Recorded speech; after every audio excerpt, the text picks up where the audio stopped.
Hello, traders. It's Monday, May 29th, Memorial Day.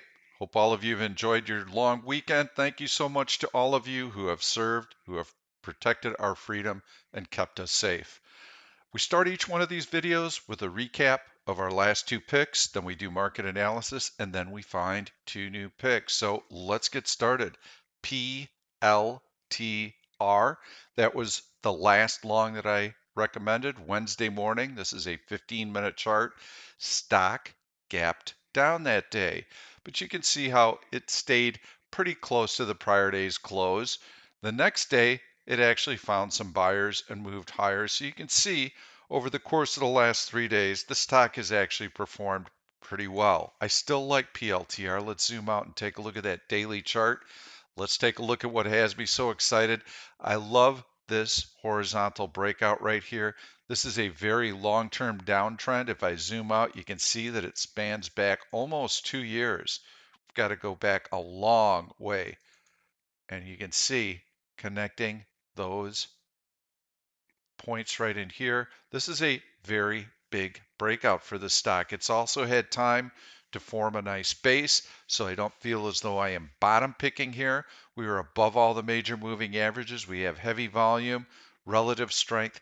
I like PLTR. I think it continues to move higher, and it's got a lot of room to do that. Let's take a look at our bearish pick, LVS, Las Vegas Sands. I do want to say that when you're trading stocks, you always need to be aware of scheduled events. Well, Macau releases their gaming revenues for the previous month, and they do so around the first of the month. So we've got the 1st of June approaching. Watch for those Macau revenues right now. China seems to be going through another wave of COVID related illnesses, so that could weigh on casino gaming revenues. I don't know that for sure. I only know that I liked the breakdown in the stock. So you can see these are the trend lines that we're leaning on.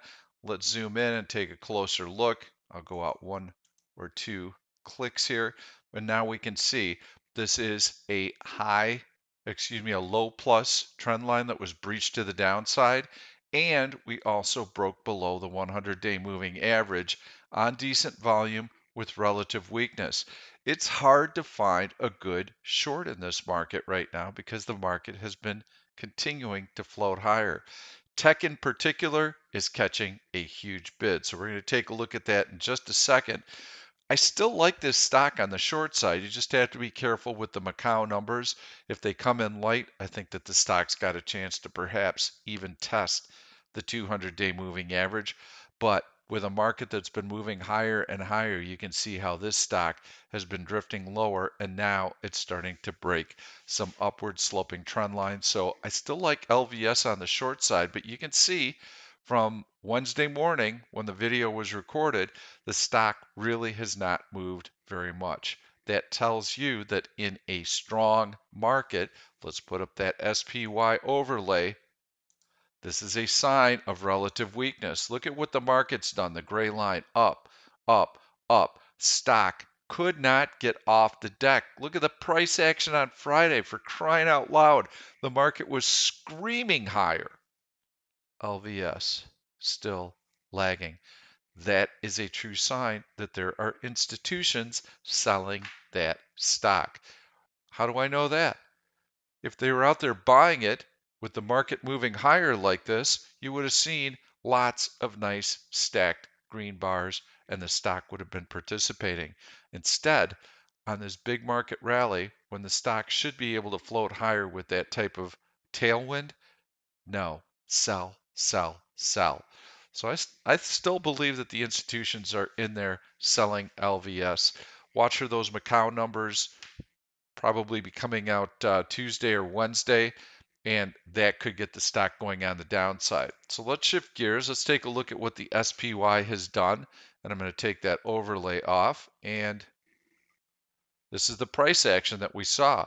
Wednesday, we had a nice gap down, but the market was able to finish a little bit off of its low, but still not a great showing. And then the buyers came back. Right now, a debt ceiling deal, I believe, is priced into the market. I can't justify why else the market would be rallying like this Certainly not because of valuations. Right now, the S&P 500 is trading at a forward PE of 18. That is fairly rich for the S&P 500. Tech stocks are trading well above a forward PE of 28, which is also rich for tech stocks. Microsoft, Google, Nvidia. Oh my gosh, the rally in chip stocks last week was unbelievable and it hasn't stopped. So now we've got about a dozen stocks in the S&P 500 that account for all of the rally this year.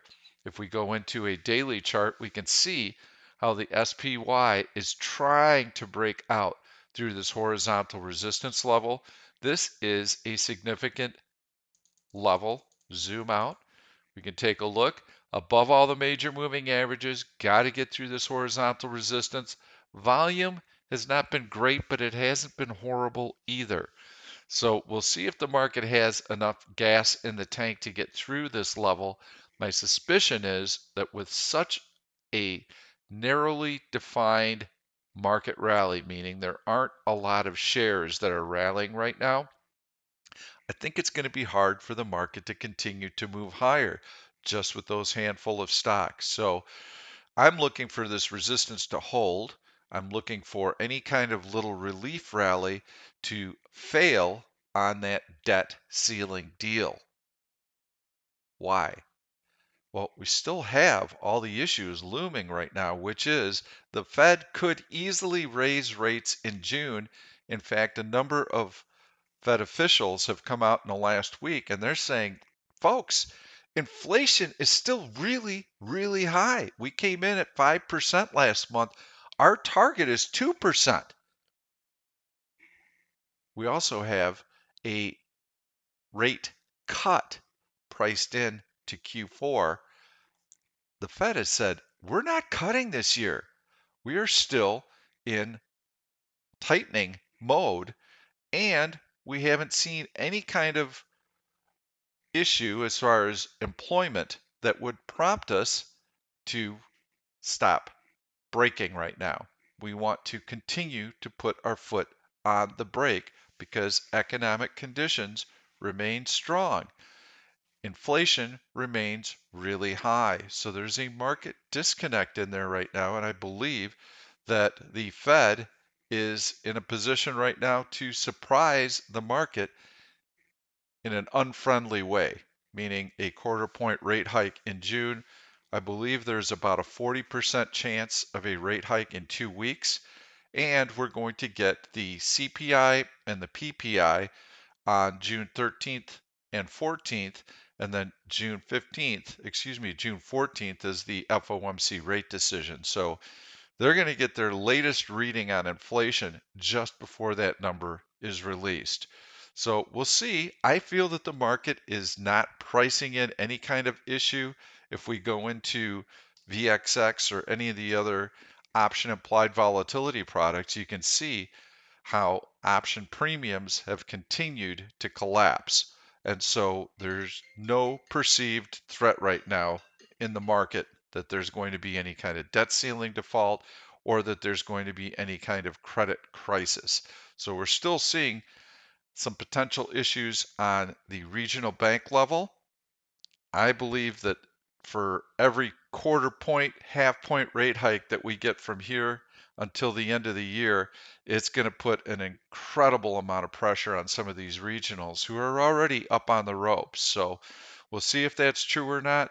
I think that in the next 2 or 3 months, if the employment numbers stay robust, if there aren't any other credit issues that are surfacing on the regional bank level, then yes, perhaps by September, October, we start forming a really nice base, and then maybe we can continue to grind higher. But that next 2 or 3 months is critically important because we've already seen that there is some smoke. There are some credit issues that are looming. So it would not be wise for us to completely discount what we just saw with a couple of regional banks in the last 2 months or so. So let's take a look. I like day trading right now. I like finding a long and I like finding a short. And on any given day, the market's up one day, everything looks fantastic. The next day, it's giving all those gains back. gives all those gains back. You got some nice opportunities on the short side. Now all of a sudden the market finds support and then we start to rally. So it's this sideways, choppy, range bound trading that we can take advantage of. And you can see that in the chart right here. We really haven't gone anywhere in the last 2-3 months. So let's zoom back in.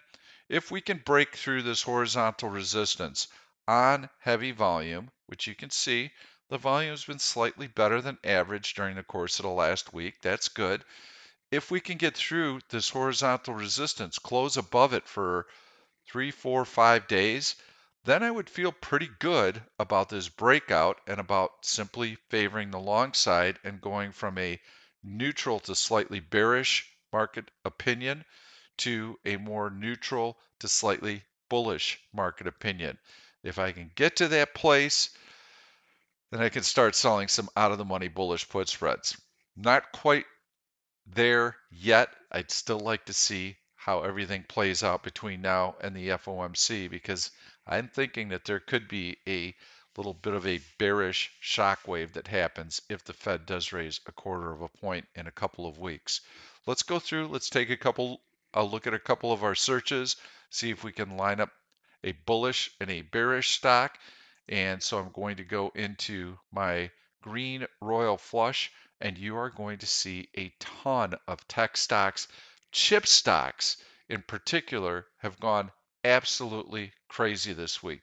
Obviously, Nvidia believe they had a 25% rally on their earnings news. So let's take a look at that chart. It was a rocket ship higher. Look at that gap higher. Just incredible. So I think the chip stocks, yes, there's a lot of interest in them right now with AI, but I think that they're going to have a hard time continuing to push forward. They are the hottest sector right now. So I want to avoid the chip stocks just because I think that they're going to need time to digest some gains. I did see a stock that I like, LITE. I like this horizontal breakout right here. I'm going to zoom out so you can take a look at that stock longer term. That's a significant trend line breach. It finished above the 100-day moving average. We also have a high plus that was breached right here. Multiple trend lines. My only issue with this is a momentum stock, so I would keep an eye on it. Big volume. Had a very good day on Friday. I'm just looking for one or two more pushes higher in this one. That's what makes it set up well for a day trading stock. You can see this horizontal support right here. Now it is resistance once it falls below that. So we have a gap right here. We have that horizontal resistance. Boom, we broke out through it and we filled this gap, which is good. So I don't like bottom picking.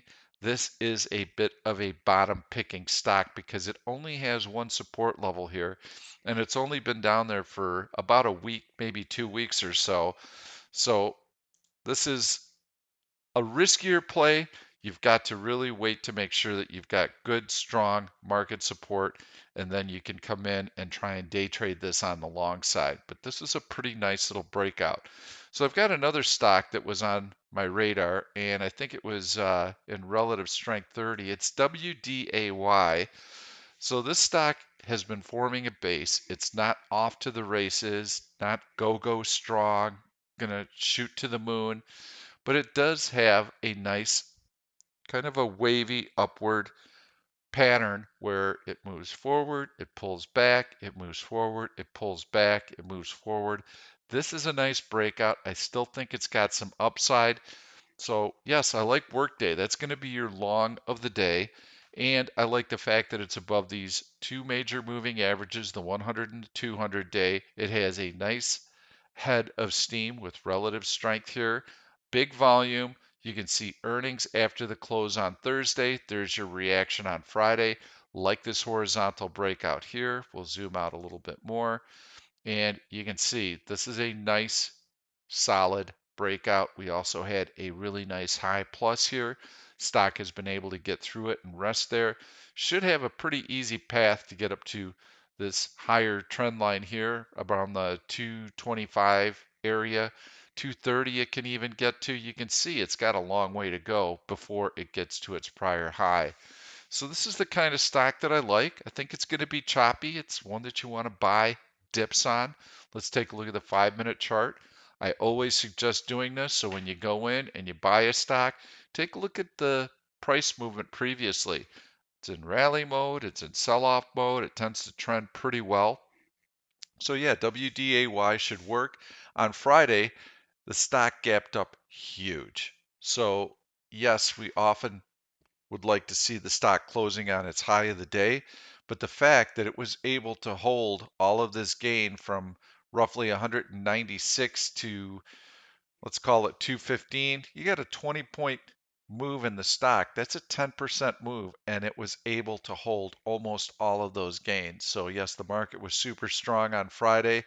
Stock was able to perform. It held up well. It held those major technical breakouts. So I like it. I think WDAY is not one that you have to rush in, but if you get a little bit of a pullback in the stock, it forms support, it starts to have relative strength versus the market, then I think it's the one that you want to buy. And we still have plenty of upside, unlike some of the chip stocks, which I feel are getting really pretty overextended right now.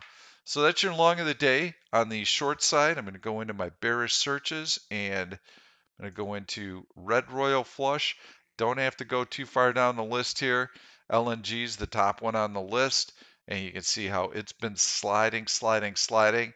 Now we've got this nice breakdown below this low plus trend line. We're below the 100-day and the 200-day moving average, so I like this. I think it could continue lower. It's got some relative weakness and some volume. But ABBV has my eye, and that makes a better short. Here is a low plus trend line that was breached last week. And now you can see how we've got a low minus here and a low plus here trend line. Two more trend lines that have been breached to the downside. We're well below the major moving averages. We've got decent volume coming in, good relative weakness. And here's the real tell. The last few days when the market has been decent, has been pretty strong, what has the stock done? It's sold off both of those days. So Thursday and Friday, remember these are two decent market days. Stock gapped down, never even recaptured the opening price, closed near its low of the day. Stock tries to gap higher with the market on Friday, cannot even get back to the opening price from Thursday, sells off and closes pretty close to its low. So yes, in an upward trending market, if I'm looking for a short, I really like what ABBV is doing. And for all stocks right now, you've got to have decent volume. If you don't have decent volume in the stock, it's probably not going to make a sustained move. But if you've got the volume, you know the institutions are in there and they're busy. And look at the volume that ABBV had on Friday. This is a nice looking short. So keep your trade short term. I would avoid swing trading further out than 2 weeks because of the FOMC statement that's coming up. I also feel that if we get a debt ceiling relief rally, we could see a gap higher on a deal. And I think that gap higher could present a problem because it's going to lure a bunch of traders in. Here we go. We got a deal. We got a deal. Oh, it's fantastic. Wonderful. Everybody's expecting a deal. That's why the VIX really has not rallied much. You've got no one buying any kind of VIX protection, and they're assuming that we're going to get a deal and that we're not going to default. We haven't defaulted before, so yes, this is already getting priced into the market, and I feel that any gap higher on that news is going to be vulnerable to a gap reversal, and then finally we'll start to see some selling pressure. That's how I see the market unfolding. Thanks so much for watching, everyone. I will try and get a video out again Wednesday, maybe Thursday, because there just aren't enough days between the videos for those trades to start working out. Good luck with your trading. We'll see you then. Thank you for watching this YouTube video. I'm Pete Stolzers, and I'm going to keep the trade ideas coming along with lots of education, so make sure to subscribe to the channel and please turn on your notifications so that you never miss another trade. If you like the content, please give it a thumbs up. I've loaded 2 other videos that I think you're really going to enjoy. Stay tuned. We'll see you soon.